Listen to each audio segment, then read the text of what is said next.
ચલો આજે બનાવીએ બાળકોની ફેવરેટ ચોકો પાઈ। તો પહેલાં તો અહીં ચોકલેટ લઈ લેવાની છે, ત્યારબાદ બટર અને આપણે અહીં દૂધ એડ કરી દઈશું।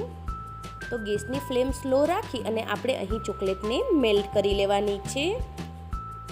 તો ચોકલેટ આપણી અહીં મેલ્ટ થઈ ગઈ છે। ત્યારબાદ અહીં આપણે મિલ્ક પાવડર અને કન્ડેન્સ મિલ્ક એડ કરી દેવાનું છે સ્વીટનેસ માટે।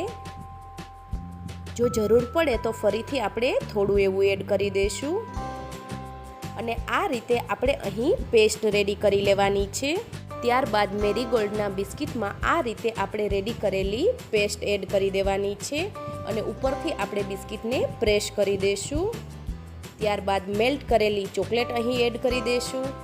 ફરીવાર આપણે બિસ્કિટને અહીં પ્રેસ કરી દઈશું। તો આ રીતે બધા બિસ્કિટ આપણે અહીં રેડી કરી લીધેલા છે। ત્યારબાદ મેલ્ટ કરેલી ચોકલેટમાં આપણે અહીં આ રીતે કોડ કરી લેવાનું છે।